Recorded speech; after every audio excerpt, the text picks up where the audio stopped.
Today we are going to the covenant of wealth. We want to talk about the covenant of wealth. This is one of the packages that Lord prepared for us. This is one of the things He prepared for us to enjoy. The day you give your life to Jesus, God enters into His covenant with you. And that covenant of peace, covenant of long life, the covenant of protection, the covenant of divine health, and the covenant of wealth. There's some other covenants, but now we are discussing the covenant of wealth. And this covenant of wealth, it has a lot of benefits for us. Jesus knew us when He gave our life to Christ, and He entered with us into the covenant of wealth. In other words, you are not supposed to be poor.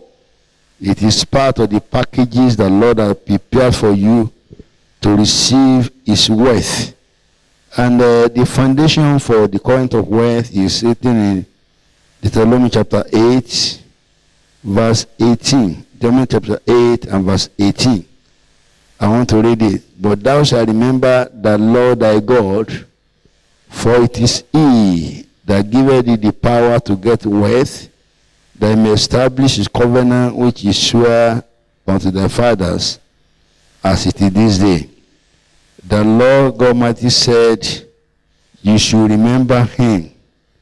One of the problems about wealth is because many of us, when God has blessed us and we are moving in wealth, we always forget God. We always forget God. That is why He says that you shall remember the Lord your God. You shall remember the Lord your God. The first thing He wants to do, He wants to do after blessing you is remember Him. Wealth is meant to be used to serve the Lord. You are supposed to use it to serve God. You are supposed to use it to work for His kingdom. That is what He has created wealth for. Wealth is not created for you to serve the devil. It's not created for you to finance the project of the devil. But He has given you the power to get wealth. As you remember Him. Hallelujah. The power to get wealth, you must remember Him. This same passage, another version says, the power to create wealth. God Almighty wants to have the power to create wealth, so that when you have the power to create wealth, you will be able to have much money at your disposal to work for the Lord, and the Lord will begin to use you to finance His project. That is why He wants to prosper you. Hallelujah. And I want to tell you that wealth is good. Wealth is good because when you are wealthy, you will be able to use your wealth to better the kingdom of God. You'll be able to use your wealth to better the kingdom of God. He wants us to prosper. He wants us to be wealthy so that we'll be able to serve Him properly. Because without getting money, you cannot really serve the Lord as much as you want. He wants you to serve Him properly. He wants you to be useful to Him. That's why He wants to give you wealth. For this study, I would like to consider the life of Abraham. Abraham. We like to consider the life of Abraham. Abraham had a covenant with God. He had a covenant relationship with the Lord. And Abraham was a man of the covenant. He was working covenant with God. I told us in time past that a covenant is an agreement between 2 or 3 people, and it is binding. The agreement is binding. It is not that God will back out of it, or you will back out of it. If you know the law and you enter the covenant with Him, you must live to actually work out the covenant, work out the tenets of the covenant, the marks of the covenant, the things that He wants you to do. You must live to work it out. For Abrahamic covenant, it has 2 features, 2 things that are embedded in the Abrahamic covenant. But before then, I want to read Genesis chapter 12. Genesis chapter 12, I want to read it so that we know what Abrahamic covenant is talking about? Genesis chapter 12 from verse 2. And I will make of thee a great nation, and I will bless thee and make thy name great, and thou shalt be a blessing. And I will bless them that bless thee, and curse him that curseth thee, and in thee shall all families of the earth be blessed. That is the Lord speaking. That is the Lord talking about Abrahamic covenants. He said he's going to make a great nation. Out of that nation shall come other nations, which the Lord has done, and he will make your name great, and you will be a blessing. There's a difference between being blessed and being a blessing. The first level is that you are blessed. This man is blessed. The second level is that this man is blessed and is a blessing. I pray God will make you a blessing. The Lord talks about Abraham that he will be a blessing. He will be a blessing. And those who bless him shall be blessed. Those who curse him shall be cursed. And through him all the families of the heart shall be blessed. May the Lord make you a blessing in the mighty name of Jesus. May he make you a blessing in the mighty name of Jesus. When the Lord makes you a blessing, it's a different thing entirely. He makes you a blessing, it's a fantastic thing. Also, I read Genesis chapter 17. Genesis chapter 17 from verse 1. And when Abraham was 90 years old and 9, the Lord appeared to Abraham and said unto him, I am the Almighty God, walk before me and be thou perfect. And I will make my covenant between me and thee, and will multiply thee exceedingly. And Abraham fell on his face, and God talked with him, saying, As for me, my covenant is with thee, and thou shalt be a father of many nations. Neither shall thy name anymore be called Abraham, but thy name shall be called Abraham, for a father of many nations have I made thee. That was God speaking about Abraham. There are two features of the Abrahamic covenant. The first feature is that God promised a son, and this son will give birth to many nations. That's the first aspect of the covenant. And the second aspect of the covenant is the promise of wealth. That is, Abraham, he possessed the land. He possessed the land. He will possess the land.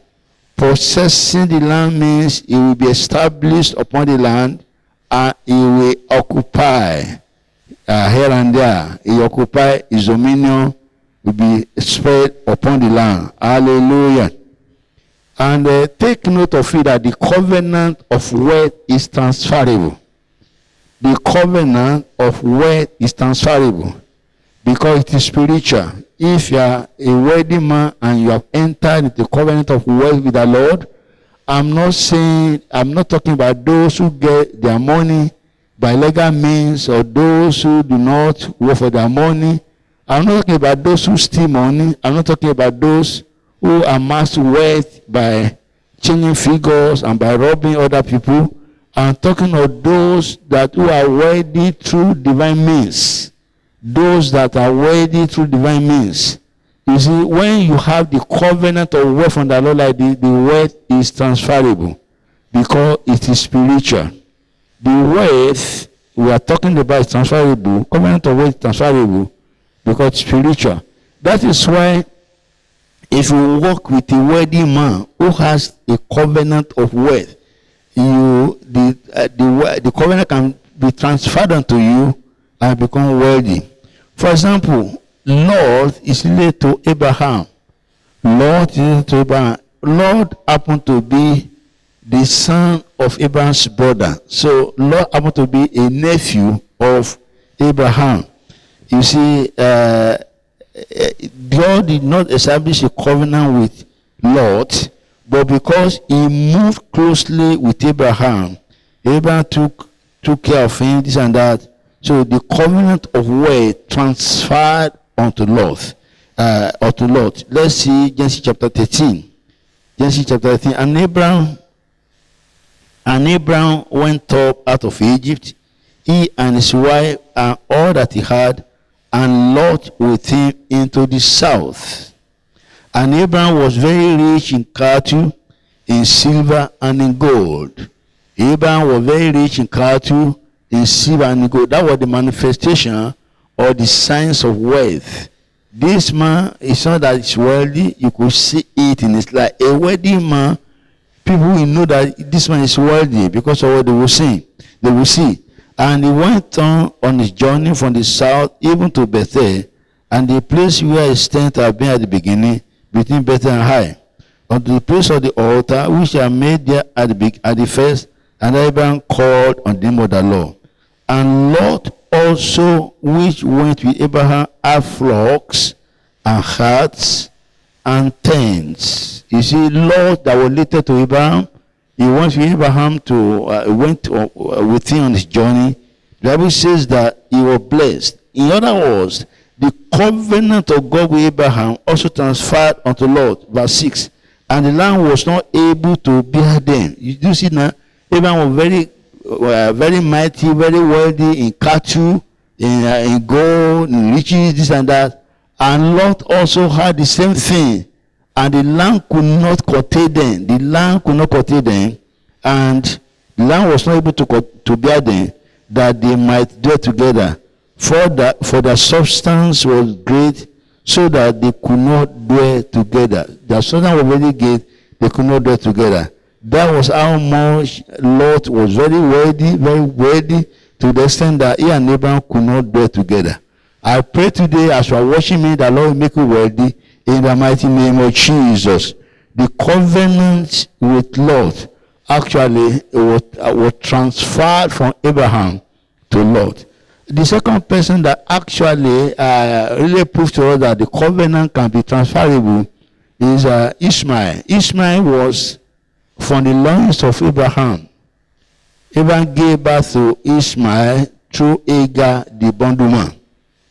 But you see, Ishmael didn't have a covenant with God. The covenant was not established with Ishmael, but with Isaac.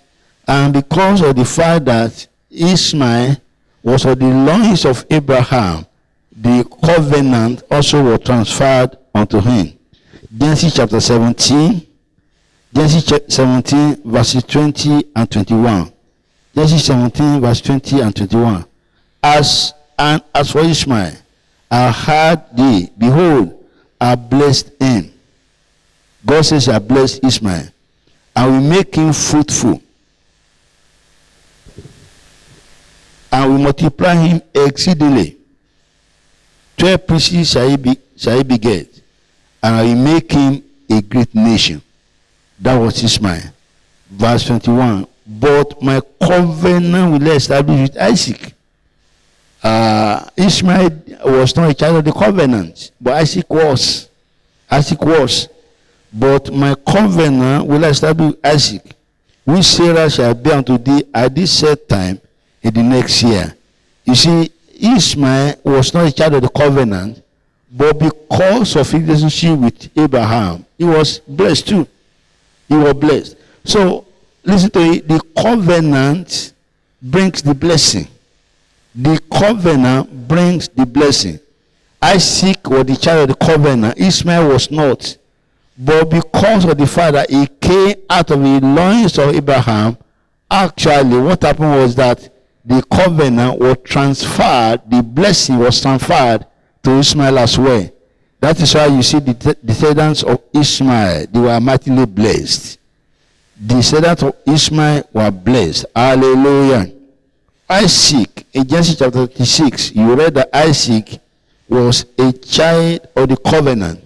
Now, covenant is this, where others were failing. The child of the covenant will begin to prosper. You see, when Isaac got to a land where he was not supposed to be, in Genesis chapter 36, the Bible says in that land, the people were getting poor. They were getting a lot of misfortune. And let's read Genesis chapter 26, verse 1. And there was a famine in the land beside the first famine that was in the days of Abraham. And Isaac went unto Abimelech, king of the Philistines, unto Gerar. Verse 2. And the Lord appeared unto him and said, Go not down into Egypt. Go not down into Egypt. Dwell in the land which I tell thee of. You see, when he dwell in the land that God will tell him, it was actually a difficult period because there was famine in the land. But you see, as people were experiencing famine, Isaac did something. He sowed in that land, verse 12. He sowed in that land, and in the same year he received 100-fold. And the Lord blessed him. Verse 13. And the man waxed great and went forward and grew until he became very great. You see, that was a sign of the covenant. Where others were failing, the man knew what to do, and what he did began to bring the blessing. The Lord will make you great in the mighty name of Jesus. When there was a kind of problem and people were looking at it, how are we going to survive? How are we going to make it? And that, the Lord spoke to Isaac. He knew what to do. He sowed in that land. And the same year, he received 100-fold return. And the Lord blessed him. And the man began to wax great and become very great. He was great and became very great. And he grew to be very, very great. That was the sign of God's covenant upon the life of Isaac. Hallelujah. That was the sign of God's covenant upon the life of Isaac. Hallelujah. Now I want to really show you how the covenant of wealth can be enhanced or promoted. Covenant of wealth can be enhanced or promoted.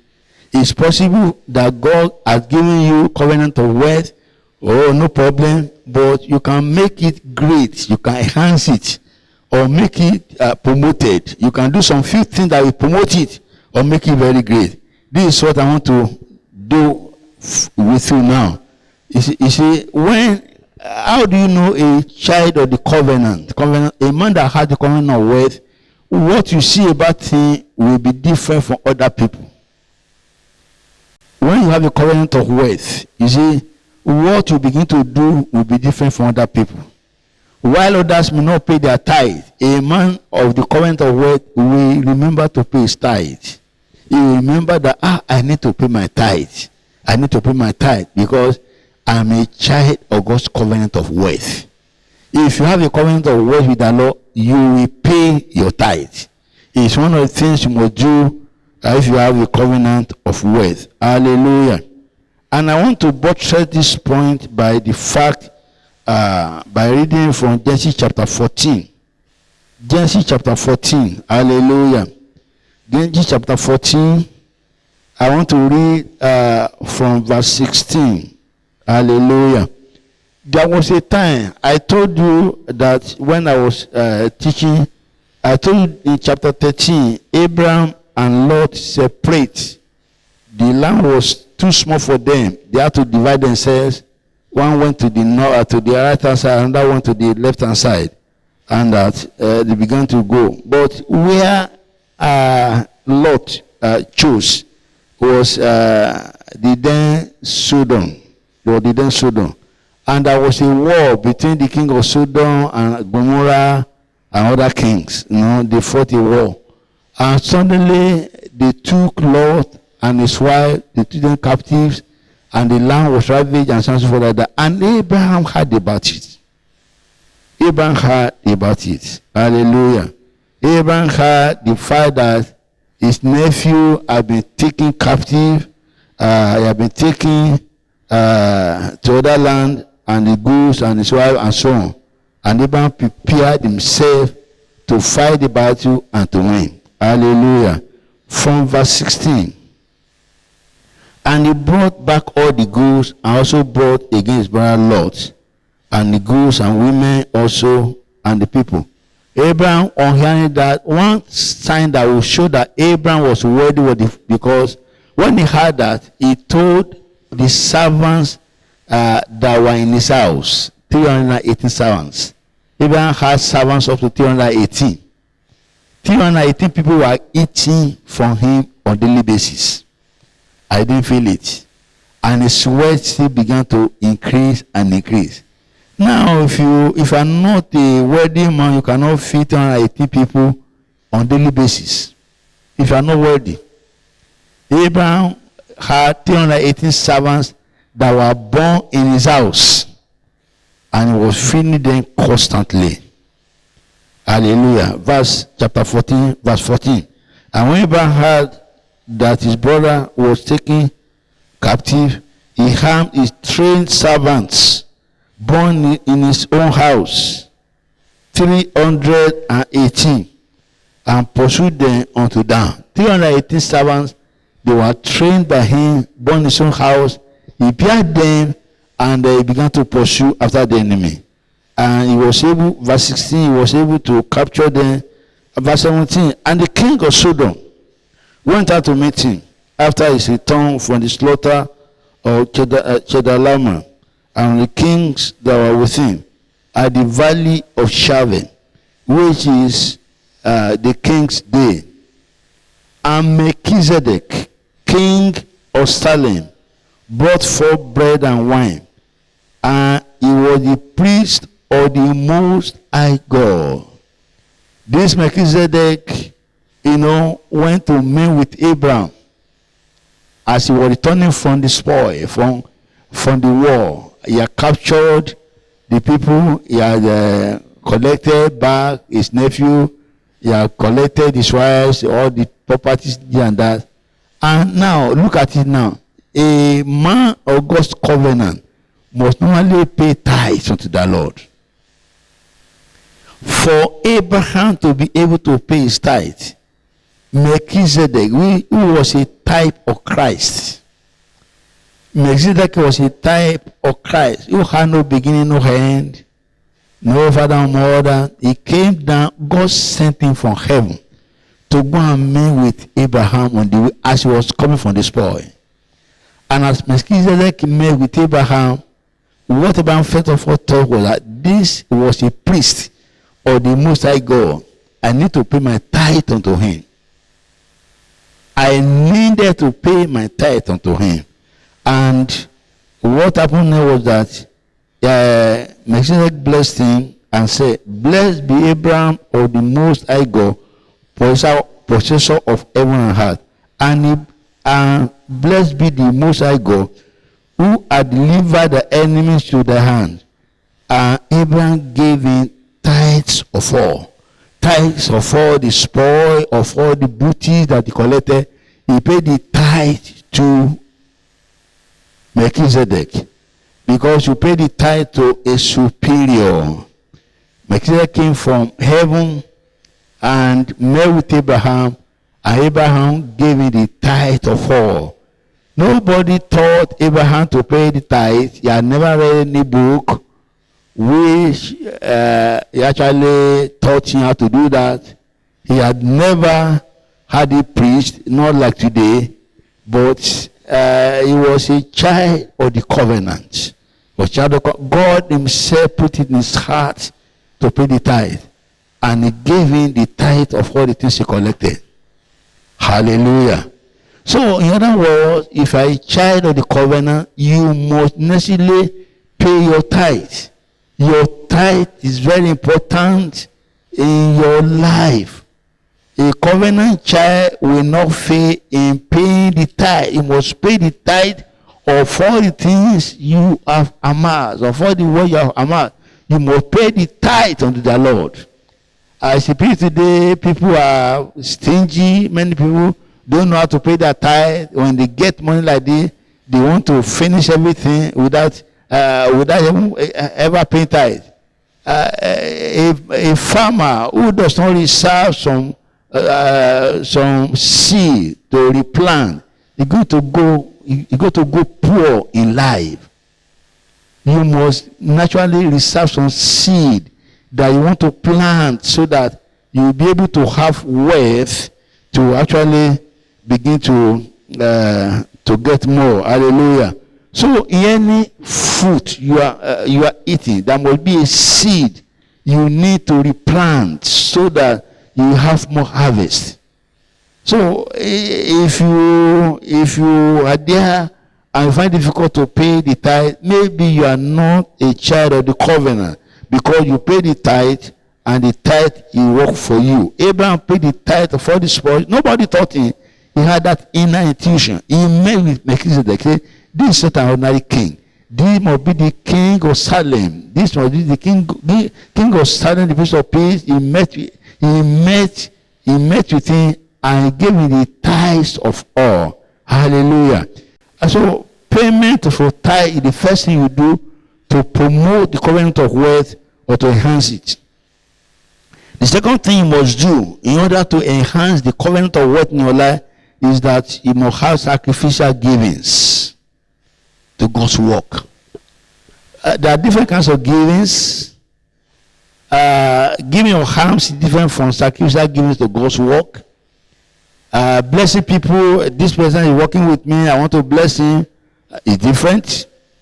This person, I pity him, I want to bless him, is different. Those things have their reward. But I'm talking of when you are dealing with the covenant of wealth, you give sacrificially to bless God's work. Sacrificially to bless God's work, not to bless your neighbor. It's good to give to our neighbors. It's good to give to people like that to help them. But I'm talking of financing God's work. I'm talking of financing God's work. You must give sacrificially to finance the gospel. Genesis chapter 22. Genesis 22. You must give sacrificially in order to finance the gospel. Hallelujah. Give sacrificially from verse 1. And it came to pass after these things that God did tempt Abraham and said to him, Abraham, and he said, behold, here am I. And he said, take now thy son, the only son Isaac, whom thou lovest, and get thee unto the land of Moriah, and offer him there for a burnt sacrifice unto me upon one of the mountains which I will tell thee of. Moriah offering, we call it sacrificial offering.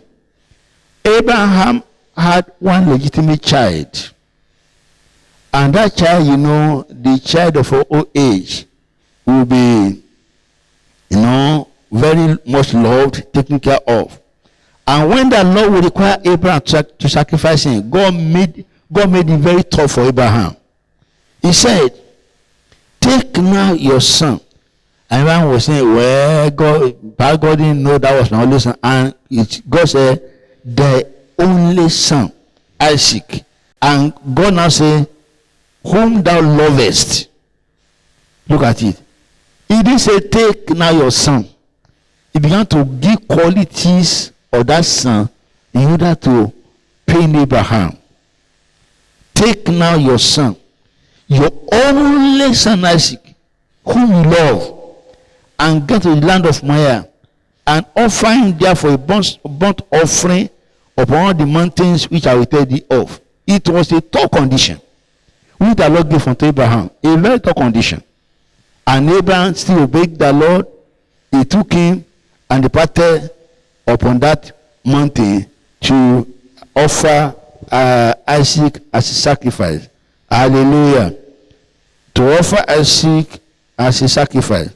And Abraham got to the extent that he took the knife, wanted to offer Isaac as sacrifice until the Lord showed up.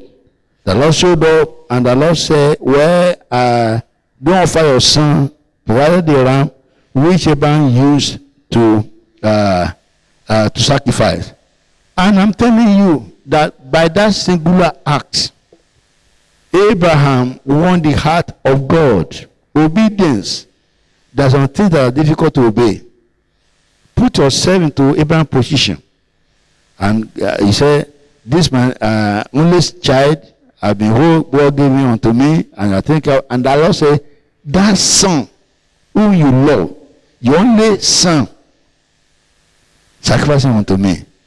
It was an act that it was difficult for Abraham to obey, but he did it, he obeyed it, and he began to go. That was sacrificial offering to the Lord. We call it Moriah offering. Moriah offering. Because on Mount Moriah, Abraham was about to sacrifice Isaac before the Lord showed up. So anyone who will walk in the covenant of wealth will be a tither and a giver. Giver to God's word. The God's word must be primary in your heart. It must be number one thing in your heart, which you must do every time. Every time you must begin to think, God, God's work. When others are not caring, you begin to care. When others don't mind God's business, you mind His business. You begin to care because you got the covenant of wealth. Hallelujah. And because you got the covenant of health, God's word will be primary in your heart. God's word will be one thing you will do over and over in your heart. You will think of God's business. You will think, how can this world begin to go on? How can the kingdom of God be expanded? How will my church begin to do this? How will this minister begin to make more impact? It must be primary on your heart. And as it's primary on your heart and you begin to walk, to give to the Lord will make your wealth increasing more and more on a daily basis. And you'll be so worthy that others will begin to look at you and say, where is the source of his wealth? Hallelujah. I pray for you today, as many as enter into God's covenant of wealth, your wealth begin to increase daily in the mighty name of Jesus. Your wealth begin to increase by the day in the mighty name of Jesus. Hallelujah. Right now I want to lead you into confession. Confession you can say to enter into the covenant of wealth. Like when I was talking about the covenant of health, I said you need to pronounce it, confess every time the covenant of health. You say, I'm this, I'm here, by such I'm here. No sickness will happen to me. You need to confess. What you confess begin to happen to you. Concerning the covenant of wealth, you need to confess some of these things. Hallelujah. As I watch him begin to say after, I'm a child of God's covenant. I am a child of God's covenant. I have entered with Jehovah into the covenant of wealth. I have entered with Jehovah into the covenant of wealth. The Lord is my Jehovah Jireh. The Lord is my provider. He will provide for me. I will not lack. Yes, the Lord is my shepherd. I shall not lack in my life. The Lord himself is my shepherd. I shall not lack in my life. Hallelujah. The covenant is working with me. The covenant of wealth is working with me. Actually, you need to say this one over again. You need to be radical about it. Tell the devil the covenant of wealth is working in my life. When people are saying they're lifting down, they're casting down, the Lord will say they're lifting up through me. I will never go down. I will begin to prosper. I will begin to be worthy. My wealth is mysterious. People who do not understand God will not understand my wealth. You need to confess that, and the Lord will bless you. The covenant is working with me. I am worthy. I am not poor. I am worthy. I am not poor. When you begin to say I'm worthy, people will begin to say he's getting too proud. Don't mind, he's getting too proud. But you see, confession at times, when people hear the confession, they are not on your level. They look at it that you are too proud. But that's not pride. That's confessing who you are in Christ. Confessing what God has made you to be. Who you are in Christ. Say, I'm not poor. I am worthy. I'm not poor because the greater one lives in me. Hallelujah. Greater one is living in me. Hallelujah. The greater one is living in me always. Hallelujah. These are the things you need to confess, and you will see God working to your favor in the mighty name of Jesus. These are the things you need to confess, and the glory of the Lord will begin to cover you in the mighty name of Jesus. In this end time, when people find it difficult to make things begin to happen, I want to tell you that a man that has the covenant of wealth is begin to work out for him in the mighty name of Jesus. A man that has the covenant of wealth will begin to work out for him in the mighty name of Jesus. Around this period of COVID-19, is when we are really seeing the hand of God upon the lives of people. You see, many people, as they are locked inside, they cannot feed themselves. They cannot feed themselves at all. They are under despair. They have a lot of problems. They don't know how to make the two ends meet. But a man that had the covenant of wealth begins to supply things to people, supply things to this, supply things to that. That will make you a supplier. That will make you a distributor. In the mighty name of Jesus. Covenant of wealth is real and is working in your life in the mighty name of Jesus. The covenant of health is enhanced or promoted by the payment of your tithe and by sacrificial gains to God's work. As you begin to do this, the hand of God will rest upon you, and the Lord God Almighty will have mercy upon us in the mighty name of Jesus. I pray for you today. This COVID-19, I cast it out of the land in the name of Jesus. I cast it out for environment in the name of Jesus. The glory of the Lord will cover this land in the mighty name of Jesus. And the land shall be filled with God's glory again in the mighty name of Jesus. I want to tell you that when COVID-19 is over, it will soon be over.